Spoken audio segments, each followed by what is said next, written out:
नमस्कार। आया एक बॉलीवुड में लव जिहाद का मामला। एक्ट्रेस चाहत खन्ना ने बोला, उन्होंने शादी की थी एक मुस्लिम से, वो भी बॉलीवुड के ही थे।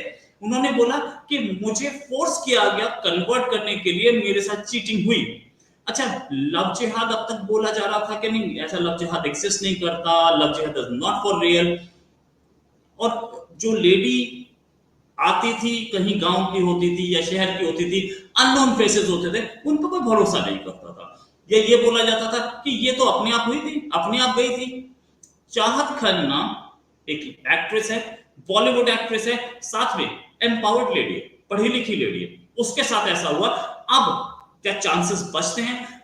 क्या लव जिहाद बॉलीवुड में लव जिहाद पहुंच चुका है, और बॉलीवुड कैसे कर रहा है इसको टैकल? इसी बात करने के लिए हमारे साथ नाजिया इलाही खान जी, जो कि लॉयर हैं सुप्रीम कोर्ट की, और साथ में एक्टिविस्ट भी हैं। नाजिया जी, बहुत बहुत स्वागत है आपका हमारे शो में। नाजिया जी, क्या ये लव जिहाद इज इट फॉर रियल? ये चाहत खन्ना को देख के लगता है?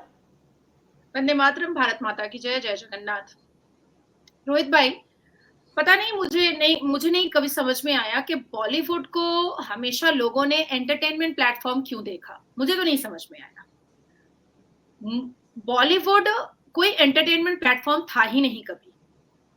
बॉलीवुड हमेशा से एक स्ट्रैटेजिकली भारत की सभ्यता और संस्कार को खत्म करने का एक जरिया था, जो कांग्रेस की एक हिडन स्ट्रैटेजी थी, कांग्रेस का एक हिडन एजेंडा था।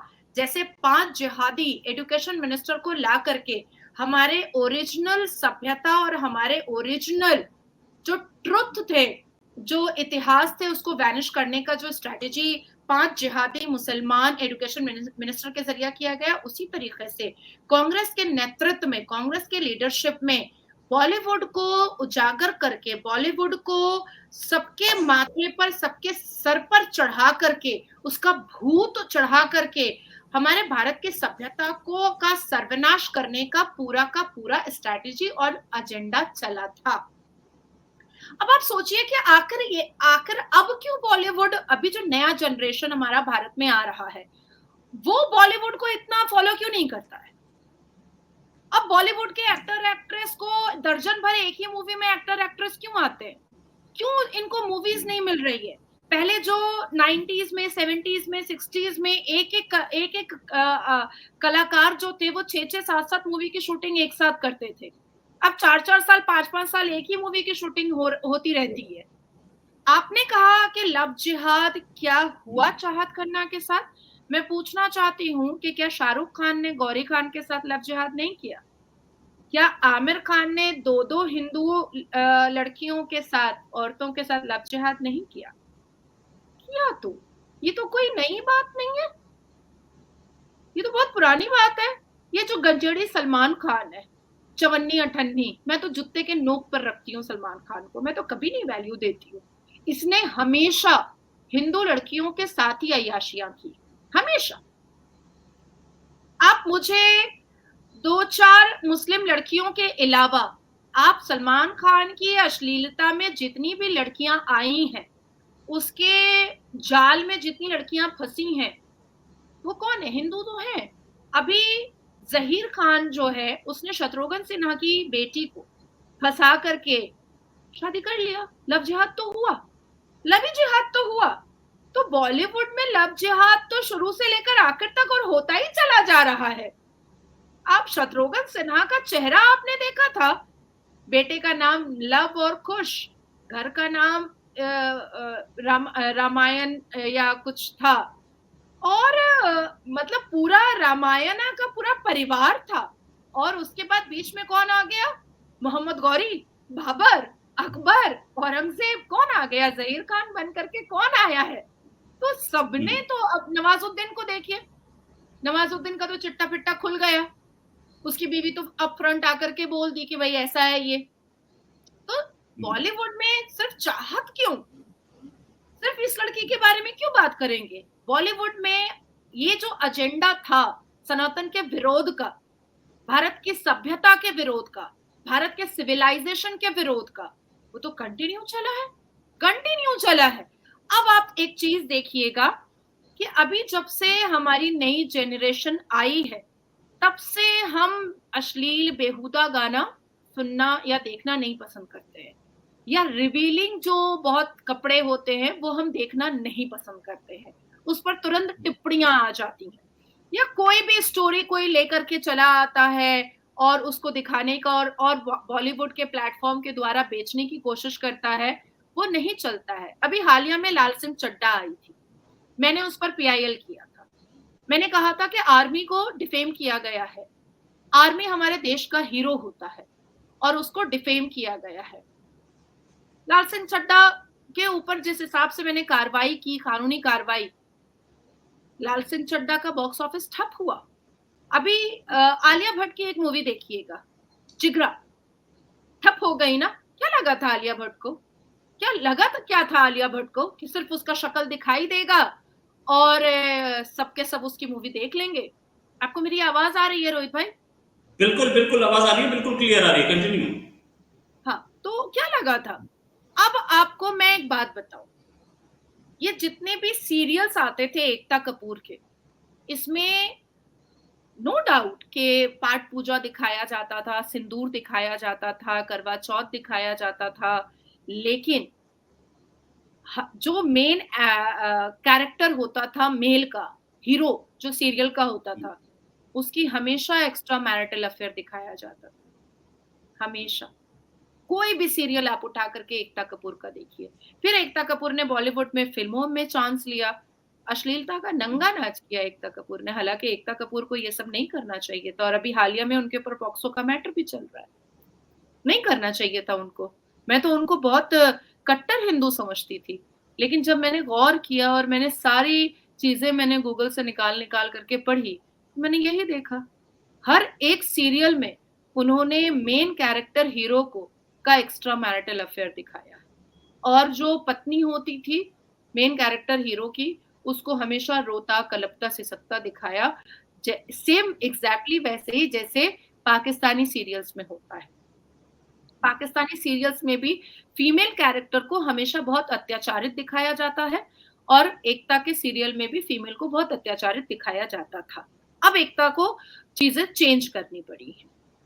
अब आती है बात कि क्या जिस हिसाब से हमारे 70s के 60s के दशक में मूवीज आया करती थी अमिताभ बच्चन की, और कश्मीर को मुगल का कह दिया जाता था कि कश्मीर को मुगलों ने बनाया है। ये क्या था? ये बच्चों के दिमाग में क्या भरा जा रहा था? ये हमारे आने वाले जनरेशन के दिमाग में क्या भरा जा रहा था? ये हमारे माँ बाप के दिमाग में क्या भरा जा रहा था? क्या भरा जा रहा था? जिस हिसाब से अमिताभ बच्चन ला इलाहा का झंडा लेकर के कहता था कि गोली मारो नहीं लगेगी क्योंकि अल्लाह मेरे साथ है, क्या बताता था अमिताभ बच्चन? क्या दिखाना क्या चाहता था? आने वाले जनरेशन को क्या बताना चाहता था? अमिताभ बच्चन की लड़ाई हमेशा देवी देवताओं से होती थी। वो घंटियां बजाता था, अपना सर पटकता था, अपना सर फोड़ता था कि देवी देवता उसकी बात ही नहीं मानते, लेकिन ला इलाहा का हरा झंडा उसकी बात मान लेता है और उसका जान बचा देता है। यही तो अमिताभ बच्चन ने दिखाया। अब आती है कि बॉलीवुड ने हमारे यंग जनरेशन को बर्बाद किया है। आप इंस्टाग्राम पर रील्स पे जाइए और बॉलीवुड के रील्स पर जाइए, जितनी भी नंगी नुच्ची अदाकाराएं हैं, इतने छोटे छोटे कपड़े, और ये करण जौहर के स्कूल से पढ़ी हुई जितनी भी सब नेपोटिज्म वाली जो है, सबके कपड़े देखा कीजिए। क्या यही हमारी सभ्यता है? क्या यही भारत देश के संस्कार है? क्या यही हमारा सिविलाइजेशन है? कहाँ, हम, मुझे तो नहीं दिखता सिविलाइजेशन हमारा। आज देखिए कि जब कंगना रनावत की इमरजेंसी मूवी आती है तो लोग उसका विरोध करते हैं, लेकिन पठान मूवी में ऑरेंज बिकिनी में, पठान मूवी जो शाहरुख खान की थी, उसमें ऑरेंज बिकिनी में क्लेवेज और अगाड़ पिछाड़ दिखाने वाली दीपिका को मुसलमानों ने उड़की और सीटी बजा बजा कर देखा, उस पर कोई आपत्ति नहीं थी। पीके में भगवान को, देवी देवताओं को, सनातन धर्म को, शिव भगवान को, हर एक को, साधुओं को, संत को, हर एक को मलाइन किया आमिर खान ने। मुसलमानों ने सीटी पुड़की बजा बजा करके बॉक्स ऑफिस पे उसको अरबों खरबों का कमाई करवा करके दिया। क्यों? क्यों? और वहीं पर जब द केरला स्टोरी आती है, जो सत्य स्टोरी पर आधारित थी, तो कितने प्रदर्शन हुए कि जहाँ पर भी लगेगी वहाँ का सिनेमा घर जला देंगे, जहाँ पर भी लगेगी वहाँ पर लोगों को मारेंगे, बाहर में टायर जल रहे थे, बाहर में प्रदर्शन हो रहा था और सारे दाढ़ी टोपी वाले लुंगी उठा-उठा करके और पजामे का नाड़ा खोल-खोल करके नाच रहे थे कि द केरला स्टोरी को लगने नहीं देंगे। क्यों? अभी हालिया में एक मूवी आई थी कन्वर्शन, जिसको वाक़ई में यूट्यूब पर लोगों ने टूट कर देखा, लेकिन सिनेमा घर में उसको लगने नहीं दिया गया, नहीं लगने दिया गया। अभी उस और रिसेंट में एक मूवी आई अनु कपूर की, जिसमें वुमेन एम्पावरमेंट का और अ, औरत को जो इस्लाम में बच्चा पैदा करने की मशीन बनाने का जो एक प्रोपेगेंडा, हालाँकि इस्लाम में ऐसा है नहीं, लेकिन जो ये दाढ़ी टोपी वाले जो एक प्रोपेगेंडा ये स्प्रेड करते हैं, उसको कंट्रोल करने के लिए अनु कपूर जी की एक मूवी आई थी। हालाँकि एज़ एन आर्टिस्ट अनु कपूर जी को मैं बहुत पसंद करती हूँ। क्या हुआ उस मूवी का? चलने दिया? नहीं चलने दिया। 72 वर्जिन हूर एक मूवी आई थी। बड़ी आलोचना हुई, हम भी उस आलोचना में बैठे थे नेशनल न्यूज़ डिबेट पर। क्या हुआ? चलने दिया गया? नहीं चलने दिया गया। लेकिन जैसे ही शाहरुख खान, सलमान खान, आमिर खान की मूवी आती है, देखिए बॉक्स ऑफिस पे 14% मुसलमान में से 10% मुसलमान, इन जितने भी जिहादी खान हैं, सबकी मूवीज़ को एकदम ज़बरदस्त बॉक्स ऑफिस पर हिट करवाता है। अब 14% में 10% अगर देख लेता है, तो मूवी हिट हो ही जाती है। अब आप देखिए कि किस तरीके से बॉलीवुड हमेशा से एक माफिया के तौर पर काम किया है। क्या 90s के दशक में, 80s के दशक में बॉलीवुड के अदाकारा, अदाकाराएँ क्या दाऊद इब्राहिम के दल्ले और दलाल नहीं थे?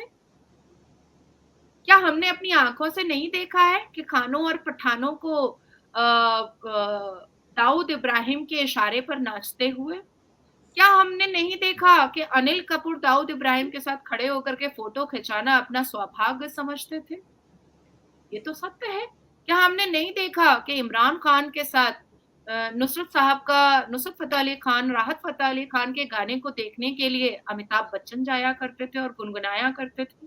आज देखिए, इस्लाम का असर पड़ा है अभिषेक बच्चन पर। डिवोर्स दे दिया अपनी बीवी को।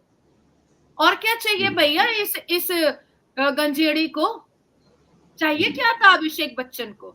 ना अकल का, ना समझ का, ना शऊर का, ना अच्छी एक्टिंग आती है, ना 2 पैसा कमा सकता है। मिस वर्ल्ड मिली थी, वर्ल्ड फेमस औरत, हज़म नहीं हुआ। एकदम मुस्लिम लड़के का पूरा कैरेक्टर अभिषेक बच्चन के अंदर पूरा वो अडैप्ट कर चुका है, क्योंकि बाप जो है वो बनता ज़रूर है हिंदू, पर है नहीं वो, है नहीं।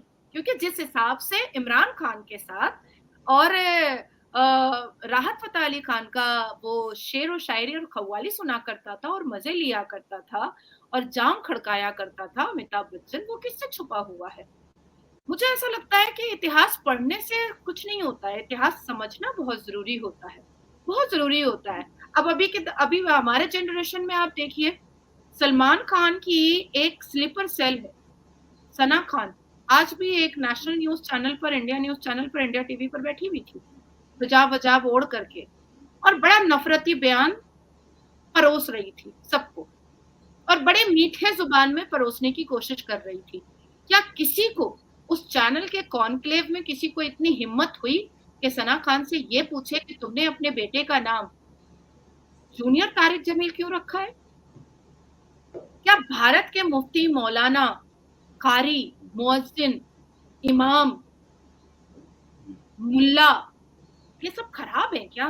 गंदे हैं, घिनौने हैं, अश्लील हैं, बेहुदा हैं, बदतमीज़ हैं क्या? सिर्फ पाकिस्तान के तारिक जमील, क्या पाकिस्तान के ही मुफ्ती तारिक जमील एक अच्छे और खूबसूरत मुसलमान हैं? बिल्कुल अल्लाह के भेजे हुए फरिश्ते हैं, इसके अलावा भारत में जितने भी मुफ्ती हैं, उलमा हैं, सब बेहुदा हैं क्या? सब अच्छे नहीं है? सब गंदे हैं क्या? जो अपने बेटे का नाम अरे मदनी, जूनियर मदनी रख देती, जूनियर अवैसी रख देती, जूनियर बुखारी रख देती, जूनियर महमूद मदनी रख देती, मुफ्ती जूनियर तारिक जमील क्यों रखी? और जिस हिसाब से सलमान खान की ये दल्ली, ये स्लीपर सेल, जिस हिसाब से ये दुबई जा करके और मदीना जा करके मुफ्ती तारिक जमील से मिलती है, मिल करके खुसुर फुसुर करती है और उसके बाद फिर भारत आती है और फिर जाती है मिलने के लिए, इसका मतलब साफ है कि सलमान खान का कुछ ना कुछ तो वो बहुत बड़ा काम करती है मुफ्ती तारिक जमील से मिल करके। अब ये समझना पड़ेगा कि मुफ्ती तारिक जमील कहाँ का है? पाकिस्तान का है। सलमान खान किससे 90s के दशक में किससे बहुत क्लोज था? दाऊद इब्राहिम से बहुत क्लोज था। और इसने सना खान को अचानक से बिकिनी पहनने वाली लड़की, अचानक से क्लेवेज दिखाने वाली लड़की, अचानक से अगाड़ और पिछाड़ दिखाने वाली लड़की, अचानक से दारू और शराब पीने वाली लड़की इतनी बड़ी मुसलमान हो गई, इतनी बड़ी मुसलमान हो गई। चलो भाई, मैं इसको करिश्मा समझ सकती हूँ, मैं इसको अल्लाह का एक पैगाम समझ सकती हूँ, लेकिन क्या अल्लाह ने ये भी पैगाम में दिया था कि तुमको मुफ्ती तारिक जमील से कनेक्शन बढ़ा लेना है पक्की मुसलमान होने के बाद?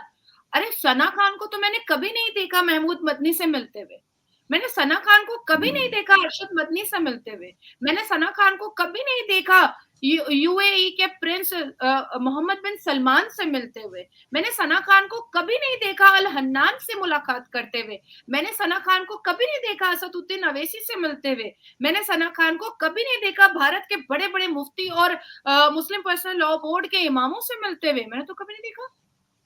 मुफ्ती तारिक जमील में ऐसा क्या है? इसका मतलब है कि सलमान खान की ये बनाई हुई एक वो स्लीपर सेल और हनी ट्रैप है जो ये काले हिजाब के अंदर हिजाबन बन करके जिहादन का काम कर। तो बॉलीवुड का चिट्ठा तो खुल चुका है, छुपाना और छुपना क्या है? साफ बोलने में डर क्यों लगता है भाई किसी को? अरे 2 4 15 20 एफआईआर ही होंगे ना, लेकिन कोर्ट के अंदर तो हम साबित कर देंगे। अब अगर इस इंटरव्यू के बाद मेरे ऊपर एफआईआर होते हैं तो कहीं ना कहीं मैं सना खान को तो खड़ा करूंगी ना, और सना खान से तो मैं तो पूछूंगी ना कि क्या भारत के जितने भी उलमा उलूम है सब खराब हैं? जो तुमने पाकिस्तान, जो हमेशा से भारत का विरोध किया है, जो भारत का बुरा किया है, जो भारत को हमेशा में आतंक मचाने की कोशिश की है, आतंक मचाया है, पाकिस्तान की वजह से हमारे लाखों मिलिट्री मारे गए हैं, हमारे आर्मी मारे गए हैं, पाकिस्तान की वजह से हमारे यहाँ 93 बॉम्ब ब्लास्ट हुआ, पाकिस्तान की वजह से हमारे यहाँ अजमल कसब आया, पाकिस्तान की वजह से हमारे यहाँ यासीन मलिक था, पाकिस्तान की वजह से याकूब मेमन था, पाकिस्तान की वजह से आज खालिस्तानी भी यहाँ पर अपने प्रदर्शन को करने पर किसान आंदोलन में कामयाब होते हैं। तो मैं तो पूछूंगी कि आखिर मुफ्ती तारिक जमील से तुम्हारा रिश्ता क्या है? मैंने सना खान को कभी नहीं देखा कि भारत के मुसलमान उलमा उलूम से वो मुलाकात कर रही है। तो मुझे ऐसा लगता है कि एक ओपन डिस्कशन बॉलीवुड पर करने की जरूरत अब आ चुकी है। This is a high time. अच्छा, ये बोला जाता है नाजिया जी कि ये जो मैडम है चाहत खन्ना, और चाहे वो सलमान खान का दोस्त से 2 हिंदू लेडीज से अफेयर रहा हो, चाहे आमिर खान हो, उनके 2 शादियां हुई हों हिंदू से, शाहरुख खान हो, ये सब अपनी मर्जी से शादी की और अपनी मर्जी से कन्वर्ट हुई। ऐसा कोई जबरदस्ती इनके ऊपर फोर्स नहीं डाला गया, ऐसा बोला जाता है, ऐसा मुस्लिम लीडर्स बोलते हैं। तो क्या ये सच है? देखिए, मुस्लिम लीडर्स तो ये भी कहते हैं कि रामगोपाल मिश्रा ने जो मरा है, रामगोपाल मिश्रा जो मरा है और मुसलमानों ने उसके ऊपर जो उसके छाती पर जो 35 गोलियां दाग करके छलनी की है, वो न्यूटन का 3rd लॉ है, एक्शन का रिएक्शन। मुसलमान तो ये भी बोलते हैं, है ना? और जब इजराइल फलस्तीन पर एक्शन का रिएक्शन देता है, इजराइल जब हमास पे एक्शन का रिएक्शन देता है, तो फिर वो बुरा हो जाता है, वो गलत हो जाता है, वो गलत हो जाता है। सबको दिखाने के लिए वीडियो बना करके कोको कोला और पेप्सी फेंकते हैं रोड पर, और सारे नेशनल न्यूज के फिल्म सिटी में जाकर के कोको कोला और पेप्सी 0 कैलोरी का खूब पीते हैं। ये यही वो मौलवी मुल्ला मैंने खुद देखा है, मेरे पास फोटो है, मेरे पास फोटो है। मैंने बड़े बड़े सही बात है। बहुत बड़ा छुपा करके, मुझे पता था कि अगर पता चल जाएगा कि मैं फोटो ले रही हूँ पेप्सी पीते हुए जीरो डाइट वाला, तो ये लोग वहां पर मेरे ऊपर चढ़ पड़ेंगे, लेकिन मैंने बहुत छुपा करके उसको प्रूफ बना करके रखा है कि अब दोबारा जब ये असदुद्दीन अवैसी की पार्टी का प्रवक्ता और ये साजिद रशीदी अगर दोबारा कुछ बोलेगा इसराइल के अगेंस्ट में या पेप्सी और कोको कोला फेंकेगा, तो मैं वो ट्वीट करूंगी, मैं वो ट्वीट करूंगी। बिल्कुल। तो ये सारे के सारे हिपोक्रेसी है इसमें, और हिपोक्रेसी ही देखनी बाकी है, नो डाउट। और ये भी देखना बाकी है कि कब तक ये चलता रहेगा, क्या गवर्नमेंट इसके लिए उठेगी कि नहीं। इंडिविजुअल्स लाइक नाजिया इलाही खान कर रहे हैं काम, लेकिन अकेले देखिए, कितना मुझे दूर रोहित भाई, जा मैं इसमें ऐड जरूर करूंगी कि हर काम सरकार पर ही क्यों छोड़ा जाए, हर काम सरकार पे ही क्यों छोड़ा जाए। भाई हम अपना घर खुद साफ करते हैं ना, हम अपनी सीढ़ियां खुद साफ करते हैं ना, हम अपना गलियारा खुद साफ करते हैं ना, हम अपना गार्डन खुद साफ करते हैं ना, तो हम अपनी सभ्यता को वापस लाने के लिए हम अपना समाज खुद साफ नहीं कर सकते हैं क्या? जो 240 लोग पार्लियामेंट में हैं, क्या उनके कंधे पर हम डाल दे कि भाई 140 करोड़ को तुम ही संभालो? क्यों? हमारे ऊपर कोई जिम्मेदारी नहीं है क्या? हमारे ऊपर कोई रिस्पॉन्सिबिलिटी नहीं है क्या? हम देश के नागरिक नहीं है क्या? हम देश का खा नहीं रहे क्या? हम देश की मिट्टी पर रह नहीं रहे क्या? हम इसी भारत देश के आकाश से धूप बारिश गर्मी सब ले नहीं रहे हैं क्या? तो हमारा देश के प्रति कुछ जिम्मेदारी नहीं है क्या? उस जिम्मेदारी को निभाने का वक्त आ चुका है। ओपन कन्फ्रंटेशन और डिस्कशन होना चाहिए। सब कुछ सरकार, ऐसा कैसे हो सकता है? कुछ हमें भी जिम्मेदारी उठानी चाहिए। बिल्कुल सही, बिल्कुल सही। यस, ये थिंकिंग रहेगी तो देश जरूर चेंज होगा। Thanks a lot Nazia ji for joining. बहुत बढ़िया डिस्कशन रहा, जल्दी एक डिस्कशन और करेंगे। अभी के लिए नमस्कार, धन्यवाद, जय हिंद। वंदे मातरम, भारत माता की जय, जय जगन्नाथ।